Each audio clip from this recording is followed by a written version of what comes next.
Assalamualaikum warahmatullahi wabarakatuh. A'udzubillahi minasyaitonir rajim. Bismillahirrahmanirrahim. Alhamdulillahilladzi arsala rasulahu bil huda wa dinil haqqi liyudhhirahu 'alad dini kulli wa kafaa billahi syahida. Asyhadu an la ilaha illallah wahdahu la syarikalah wa asyhadu anna Muhammadan abduhu wa rasuluhu la nabiyya ba'dah. Qala Allah Ta'ala fil kitabil karim wa ma arsalnaka illa rahmatan lil alamin. Tidaklah kami mengutus engkau wahai Muhammad melainkan sebagai rahmat untuk seluruh alam.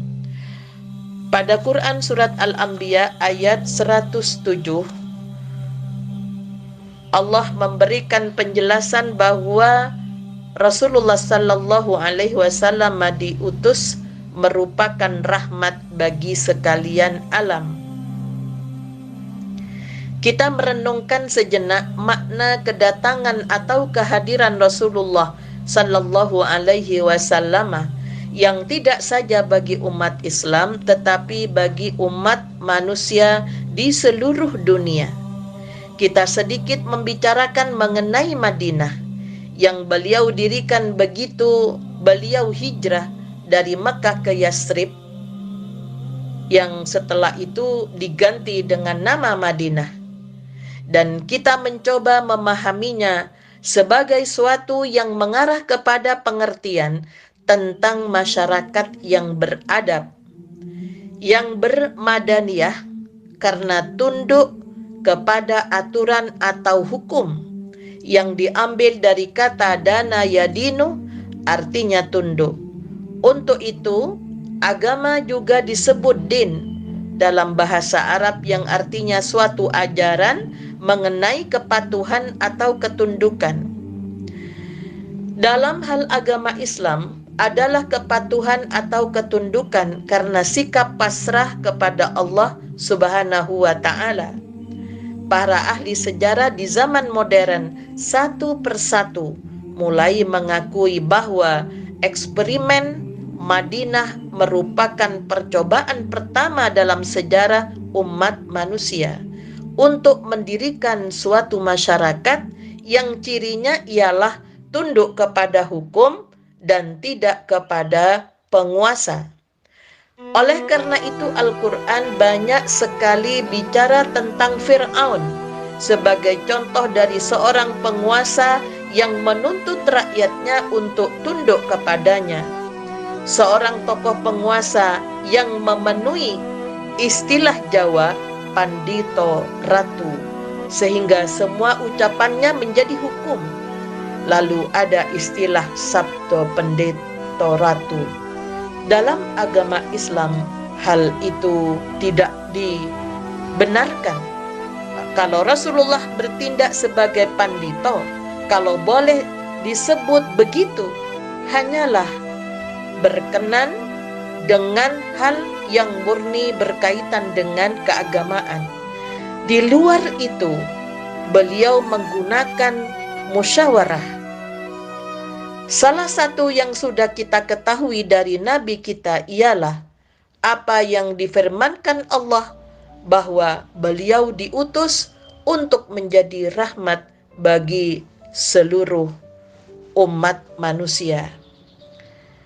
Al-alamin di situ tentu saja sama pengertiannya dengan kata yang sama dalam surat Al-Fatihah pada lafal Alhamdulillahi Rabbil Alamin, juga sama dengan pengertian mengenai hukum yang menguasai seluruh jagat raya ini, yaitu hukum keseimbangan atau kesetimbangan yang merupakan suatu mekanisme sehingga dunia ini teratur.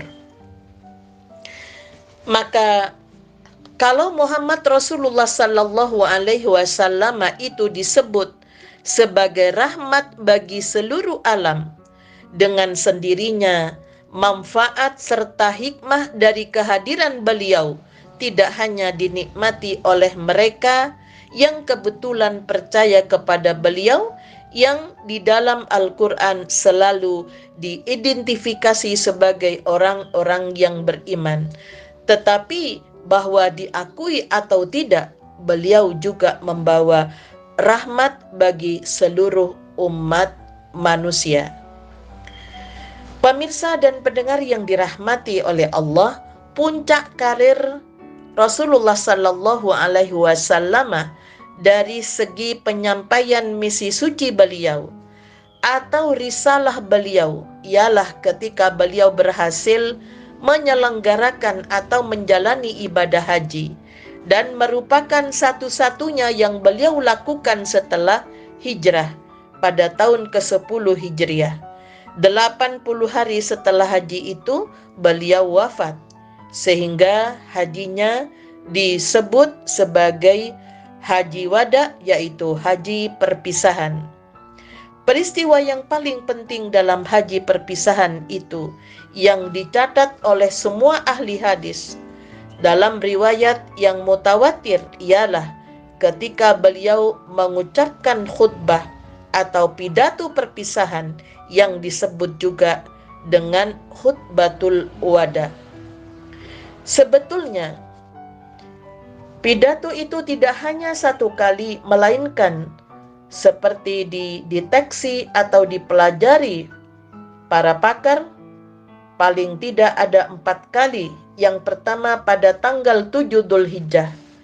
Pada waktu itu beliau masih di Mekah sehabis sholat zuhur.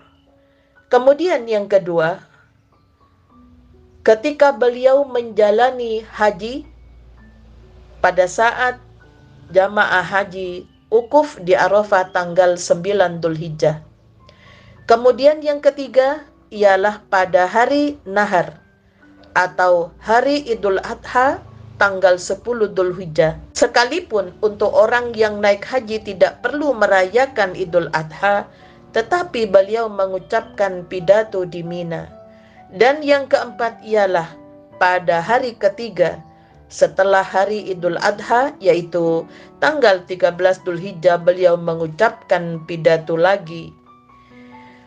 Dan pidato itu begitu pentingnya sehingga Rasulullah Sallallahu Alaihi Wasallam hampir selalu mengakhiri dengan semacam ungkapan pertanggungjawaban, yaitu ungkapan Rasulullah, "Bukankah aku telah sampaikan nilai-nilai ini?" Semua sahabat mengiyakan. Bahkan di dalam salah satu khutbah atau pidatonya, beliau menegaskan lagi, "Nanti kamu di akhirat akan ditanyai tentang aku. Kira-kira jawabannya bagaimana?" Kami semua akan menjawab, kata para sahabat, "Muhammad telah melaksanakan tugasnya dengan baik." Selanjutnya beliau mengungkapkan hal-hal yang sekarang biasa disebut sebagai hak asasi. Salah satunya yang paling penting ialah rangkaian 3 hak asasi manusia yang dinyatakan dalam bahasa Rasulullah Sallallahu Alaihi Wasallam waktu khutbah di Arafah sebagai dam'an, amwal, dan a'rad, yaitu terkait dengan darah atau kehidupan serta harta dan kehormatan manusia. Yang waktu itu Rasulullah bertanya di dalam pertanyaannya, "Kamu berada di hari apa dan kamu berada di tempat di negeri mana?" Sehingga kita melihat bahwa Nabi kita telah membawa rahmat bagi seluruh alam, termasuk dalam soal-soal seperti ilmu pengetahuan. Pemirsa dan pendengar yang dirahmati oleh Allah, jadi kita melihat bahwa Rasulullah sallallahu alaihi wasallam telah membawa rahmat bagi seluruh alam, termasuk dalam soal-soal seperti ilmu pengetahuan yang sampai sekarang bisa dibuktikan.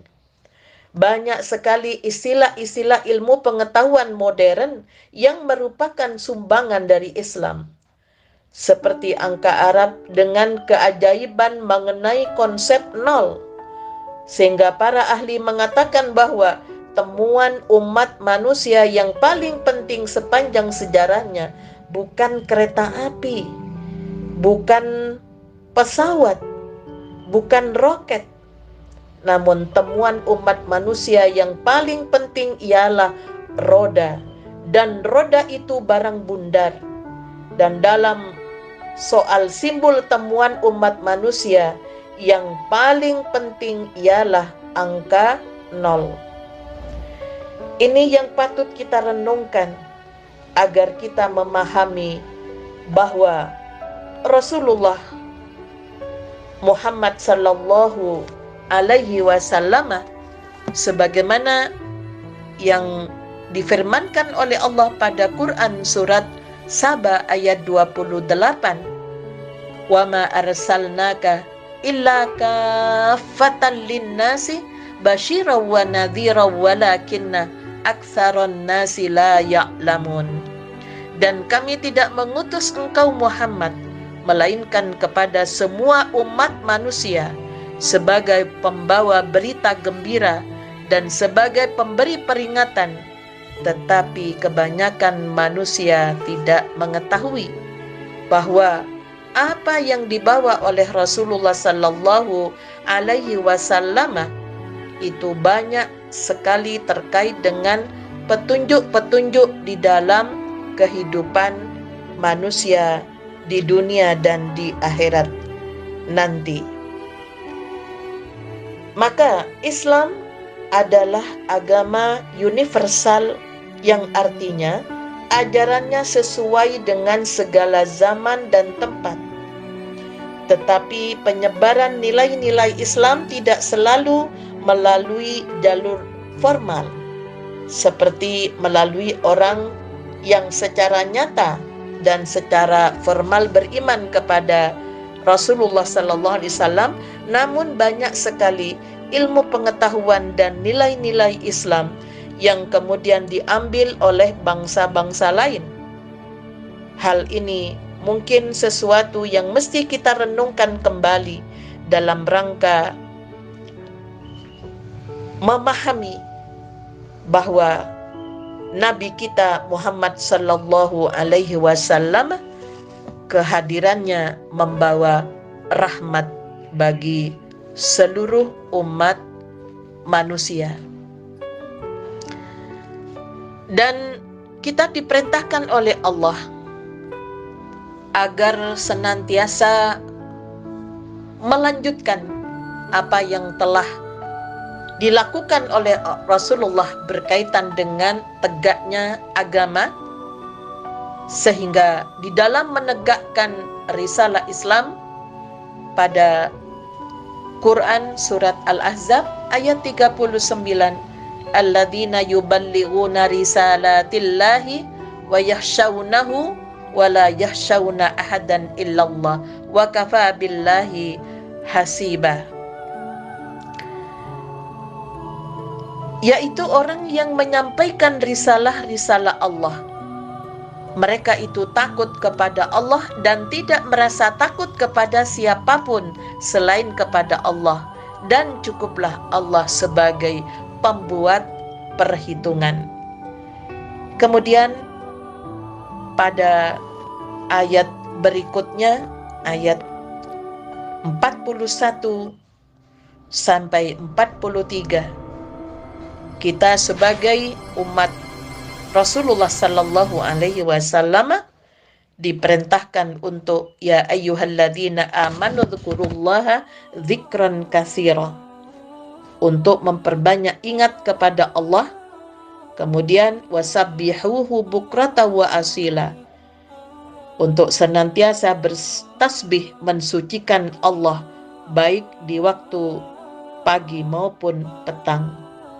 Yang ketiga, Allah memerintahkan kepada kita untuk senantiasa bersalawat.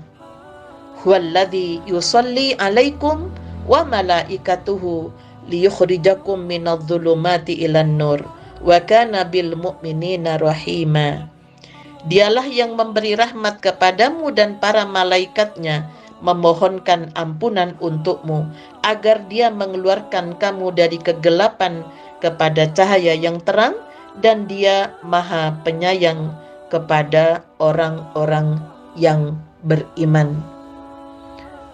Pemirsa dan pendengar yang dirahmati oleh Allah, bahwa Allah dan para malaikat bersalawat kepada Nabi dalam pengertian menghormati Nabi Muhammad, maka kita pun diperintahkan untuk bersalawat kepada Nabi sesuai perintah Allah, sebagai ucapan terima kasih dan penghargaan kita kepada Rasulullah Sallallahu Alaihi Wasallam, karena beliau telah datang dengan membawa rahmat yang begitu besar untuk kita umat manusia, khususnya bagi umat Islam. Kita tingkatkan rasa syukur kita kepada Allah dengan senantiasa mengikuti di dalam persoalan yang terkait dengan agama. Kita hendaknya ittiba kepada Rasulullah Sallallahu Alaihi Wasallam. Nasrun minallah wa fathun qarib wa basyiril mu'minin walhamdulillahi rabbil alamin. Assalamualaikum warahmatullahi wabarakatuh.